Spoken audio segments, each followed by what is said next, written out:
Bonjour à tous et bienvenue sur DLF Creator. Aujourd'hui, nous allons à nouveau ouvrir notre boîte surprise.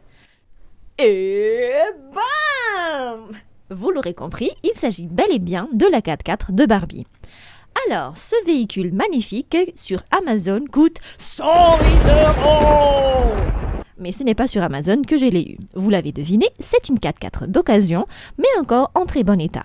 D'où mon coup de cœur. Je vais à présent vous présenter les caractéristiques de cette voiture. Comme vous pouvez le voir, elle est fonctionnelle, c'est-à-dire qu'elle roule pour de vrai. Les portières ne s'ouvrent pas, ceci dit, on a quand même de beaux détails au niveau des poignées de porte. Il y aura de la place pour 4 personnes, comme on peut le voir par en haut. La voiture comporte plusieurs ouvertures. On a les fenêtres, la glace custode, le pare-brise, la lunette arrière, ainsi que le toit ouvrant. Il n'y a pas de vitres, il n'y a pas de plastique transparent, donc on va tout de suite considérer que soit les vitres sont très ouvertes, soit elles sont très propres. C'est tout aussi bien. Ensuite, si vous voulez voir à quoi ça ressemble vu de face, voici de quoi ça a l'air. Donc c'est très élégant. Vous avez des autocollants qui remplacent les phares, un très beau calandre avec le logo de Barbie au milieu, un pare-choc très net avec une plaque d'immatriculation Barbie, et il y a même une grille anti-brouillard. Donc pour vous dire, les détails, c'est vraiment topissime. En plus, la voiture n'est pas rose, donc j'aime encore plus. De l'autre côté, c'est exactement la même chose. Et pour ce qui est de l'arrière de la voiture, voici ce qu'on a. Petite touche qui me plaît assez, c'est qu'au niveau des feux arrière, apparemment, on a de petites étincelles, comme quoi ça brille et c'est très propre. Après, un autre détail que j'aime beaucoup, vous avez des haut-parleurs sur la plage arrière. Donc l'idée, c'est que les Barbies fassent un joyeux voyage en écoutant de la bonne musique. Et ce qui est encore mieux avec cette plage arrière, c'est que vous pouvez y placer des bagages. Par exemple, vous pouvez y mettre une sacoche. Ok, j'ai pas essayé autre chose jusqu'ici, mais voilà quoi. Voyons à présent les détails de l'intérieur du véhicule. Donc vous avez un volant qui tourne, mais bien évidemment, ça ne contrôle pas les pneus pour de vrai. C'est juste là à titre décoratif. Vous avez un GPS, la climatisation, un système audio et tout. Et normalement, la voiture vient avec 2 gobelets. Mais moi, je n'en ai eu qu'un parce que c'est pas sur Amazon que je l'ai acheté. Vous pouvez placer vos gobelets comme ça. Donc là, on voit mieux les 4 sièges et la finition, c'est vraiment quelque chose.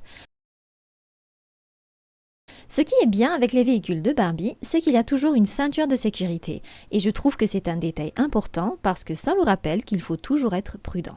Voilà. Donc, pour faire entrer une poupée dans la voiture, évidemment, c'est beaucoup plus simple de la faire entrer par en haut plutôt que sur le côté. Ça n'a vraiment pas de sens sur le côté. Et maintenant, il est temps de faire entrer les autres poupées. Donc, une fois que toutes les poupées sont à l'intérieur, ça donnera ça. Alors, je n'ai pas tout de suite attaché les ceintures parce que j'ai envie de montrer comment ça se fait avec ce véhicule. C'est pas compliqué, mais bon, voilà. Ainsi, vous avez ce trou qui se trouve ici et tout ce que vous avez à faire, c'est insérer la ceinture dans le trou. Vous poussez un petit peu parce qu'il y a beaucoup de repères de réglage selon la taille de la poupée et vous tirez par derrière en vous assurant bien que la ceinture passe par-dessus son épaule. Comme ça, c'est bien réaliste. Donc ça, vous vous en fichez, même si ça flotte. Pour ce qui est de la poupée à l'arrière, vous avez juste à tirer la ceinture à travers la lunette arrière et la glace de custode.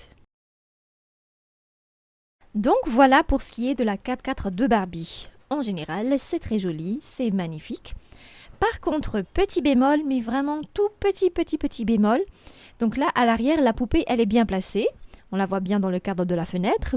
Pareil pour le siège de devant.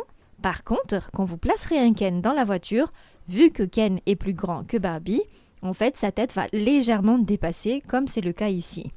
Bon, c'est vrai que mon Ken ici a un chignon au-dessus de sa tête, mais on voit quand même que la tête est un petit peu cachée. Sinon, vu de devant, ça va. Après, si vous voulez améliorer le point de vue, tout ce que vous avez à faire, c'est baisser la caméra, bien sûr.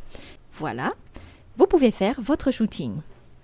Et donc, c'est tout pour aujourd'hui. Merci d'avoir regardé jusqu'à la fin et j'espère vous retrouver bientôt sur DLF Creator.